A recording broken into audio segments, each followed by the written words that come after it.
Good evening and salutations, my Days of Our Lives fans. I'm going to be honest, Days of Our Lives is killing it, okay? They are literally killing it. They're killing GH. Don't get me wrong, GH wasn't good today, but it's been picking up. My point is that even though that GH is picking up and it's been a lot better than it's been in the last couple of days, Days is still killing it. Okay, they're still kicking it, kicking their asses as far as the pacing and just the way the direction is going. And on top of that, they don't have a bloated cast that they got to deal with. I'm just loving it. I am loving the fact that they moved this to Peacock. And I know there's a lot of people that I don't like it. I don't have to pay for it. I'm over it. Okay, I am over it. Um, when people want to sit there and choose to jump on board, they're gonna be happy. And for those that don't, well, they can always sit there and try to catch bootleg copies of it somewhere. Um, but I want to start off with Clyde and Chad. Chad is a very interesting character to me because Chad, when I first watched this show, he came across as a privileged dick. Okay? I'm just going to be honest. He came across as a privileged dick. And there was just a lot of things I just didn't like about Chad. And over time, I accepted him. Like he wasn't a terrible character. He was sort of like Gabby. Well, I don't know, in my eyes a little bit, he was sort of like Gabby. Like Gabby annoyed me in the beginning. Okay, now Gabby is just whenever she does something, it's just typical Gabby. But going into this episode, Chad was not playing games. Okay, he was out for blood. He went in that safe. He got the gun. He got the Glock. He was ready to go. He told EJ, "Yo, get out of my way. Get out of my way." He met up with Clyde. He put a gun to his back. He was like, "Yo, listen, we're going somewhere right now. Otherwise, I'm just gonna take you right here." He takes him to the cemetery. He starts questioning him. Now, at this point, we all knew because the previews and everything like that it was Clyde. Some people wasn't happy with it. I know DC was one of them. Um, I felt like it just made sense. When everything went down, when he explained everything why, it made sense. You know, I always wondered because my whole thing was like, well, I don't think Clyde would sit there and do it, but if he found out that EJ was talking to Bella, but how would he do that? When he said that he put a bug there to track EJ to make sure he kept his mouth shut, that's when I was like, oh, okay. He went there to take out Bella. He just ran into Abby by accident. They didn't show it yet. They're probably gonna show it tomorrow. But he was like, yo, I was there to sit there and take out Bella to send a message. Sucks. Sucks, sucks, sucks. But you shouldn't have told Bella. He shouldn't have told Bella. And he didn't. Here's the thing. He didn't want to tell Bella because he felt that Bella knew her life was in danger. Of course, Bella knew, and because she was like, no, you got to tell me. He was like, you could have just said no. It's the easiest word. It's two syllables, two letters. Not too sure. Two letters. N-O. Apparently he couldn't do that. So yeah, he digged the ditch and everything like that. I mean, he was ready. He was like, yo, listen, you going in that ditch. Now, if you saw the previews, Bella was even sent there saying that, Chad isn't used to handling a gun. Clyde is. He's like, what happens if he gets that gun? Um, when Bella came over there, because Bella ran into Clyde. Clyde was asking, "Oh, how's your client doing?" How kind of question is that? Like, "Oh, I'm getting married." Okay, I really didn't need to know that. I don't know what you're telling me that for. So Bella came over there, and EJ went to go look for the gun because EJ was like, "Yo, I'm gonna sit there and take care of this." He went for the gun. It wasn't there. He realized that Chad had it. They argued about it, and they decided to go down there. And he just like, all right, fine, whatever. You can call Sean. Just call him from the car.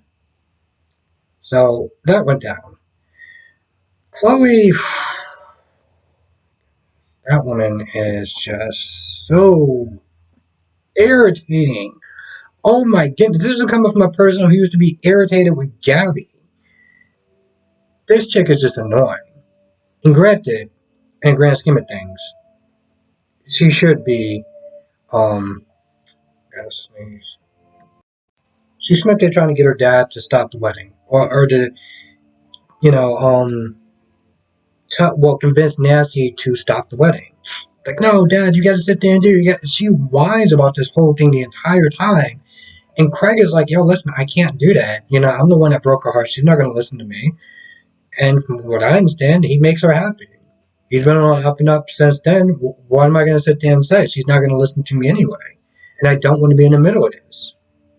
You would think that would be enough, but no, not with Chloe. Chloe got to go on and on and on and on and on and on and on and on and on. It's just like after a while, it's like, oh my goodness, somebody put a muzzle in this chick's mouth because she's just like just going on and on and on. So yeah, she just continues to go on, and after a while, Brady's like, yo, listen, I think your dad is right. Because she was like, oh, Brady, you need to sit there and help me convince him. And Brady was like, yo, in this case, I normally would. I don't think that Claude is right, but this isn't, this is Nancy's choice, and she just da da da da da da da da. Now I think at some point she heard or got a call. I don't remember how Chloe knew about the alibi that didn't check out or whatever. Maybe Rafe told Chloe, but at some point they came down there because Nancy first went over Bonnie's place. Bonnie was all Bonnie sometimes can get on my damn nerves. Okay, she's sitting there talking to Justin about how Nancy's gonna sit there and marry Clyde, and she's the one that made it happy, and she's all patting herself in the back and everything, and it's just I don't know. After like 5 seconds, I was like, "You're kind of annoying." But at the same time, Bonnie has a lot of curves, so I can sit there and deal with a little bit of her annoyance. Nancy comes by, and Nancy's like, "Hey, can you help me get ready?" So Bonnie helps her get ready, and Justin's like, "Yeah, I just talked to my son. Your guy Clyde stabbed my son." At this point, Nancy just is in denial. Okay, she is in denial. I should sit there and call her Nancy in denial, whatever her last name is, because that's literally what she is. She's just in denial. Just when Sonny's like, "Hey, my son saw Clyde, stab him in the back." Her thing is, Nancy's thing is, oh, well, he's on a lot of drugs and pain medication and yada, yada, yada. Dig into this argument. And she's just like, well, I'm just going to leave. And, I understand. I don't think you should probably go because your husband is annoying me. And she just, no. So she goes to, the chapel, whatever, or City Hall, where Chloe's like, no, we've been here like 2 minutes. We should leave. I'm like, the sad thing is that I know she's right because, Clyde is a scumbag, but she is super annoying. So Nancy gets there, and Clyde, they're sitting there trying to talk Nancy out of this. Nancy's like, no, no, no, no, no, no, no, and she's arguing and just going back and forth with Chloe. And then Rafe gets there, and Rafe tells her, like, yo, listen, his alibi doesn't check out. Point blank. The timestamps doesn't work out, and he probably, most likely he killed Abby. It finally sinks in. Okay, this stuff finally sinks in. Listen, as normally behavior like that would just start to irritate me when people are just in that much denial. I remember watching General Hospital with with Maxie and Peter, and Maxie being like, "Oh, they're just haters, this, that, and the third." And that's what they're trying to tell on a wedding day. Like, yo, listen, this dude has screwed over a lot of people. He's killed a lot of people just to get to one person. Like, Drew was not on that plane by himself. There was a bunch of other people. Who knows what happened to them? You know? And she's just now just mad and pissy at everyone else. And she just irritated me. I mean, granted, she finally came to her damn senses, but at that point I was like, I kind of don't even care at this point, you know. But with Nancy, you know, Craig did a number on her. Okay, Craig did a number. I don't think it was on purpose, but he did a number on her as far as really messing her up psychologically and really making her feel like she wasn't wanted.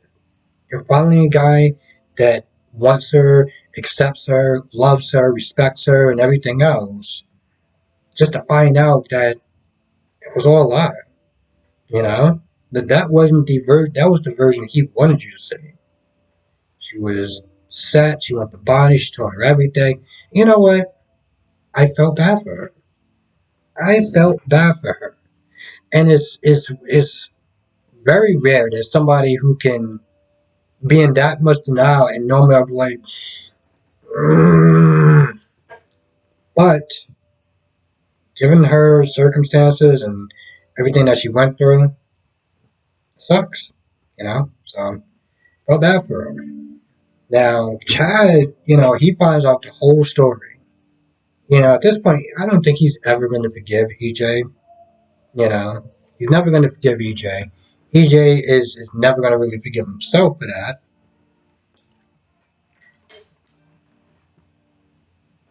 So, you know, there's something else that he's going to sit there and live with for the rest of his life on top of God knows how many other things that EJ has done over the years. And he's done some things that, and I gotta read one to find out if he did that one thing that starts with R. That don't say it in the chat or in the comment section, but her he did that one thing that starts with the letter R, and I'm like, ugh. It's like me liking Todd and then finding out that he did that. It's like, ugh, just certain. There's a lot of things that you can forgive, or you can sit and like, well, I know he did this, but I like him. I know he did this, but I like. He's my favorite character. But then you find out he did that, and it's like, ooh, yeah, I don't know about that. That's kind of crossing some lines right there. I feel like that's the point of no return. Ugh. And that's gonna do it. I feel like that's about it. So, I did this in my GH review, and I'm gonna sit there and do it in my Days review. Because Brock TV sometimes do reviews on Days of Our Lives. So, me and DC got a chance to sit there and collab with Brock TV. We mostly talked about GH, but after a while, we went to Days, we went to YNR, we went to B&B a little bit. We were going around. Okay, it was really interesting, and I know it's 2 hours, but it's definitely worth watching. And I don't think anyone really, one of the things, well, one of the many things that was really interesting was the fact that we find, I always want to know how Brock started off his channel, like what made him want to do his channel. So it's kind of like an origin story of Brock TV. It's an origin story of, well, Brock, me, and DC. So, I'm going to put that in not my description, but when the video ends and it says, oh, you can click on this video. So, definitely click on it, and it's good. It's good. We had a lot of fun. Went overtime. That's how much fun we had, and a lot of fun. So, with that being said, I'm going to go. I want to thank you for watching. Be safe, and I will see you in the next video.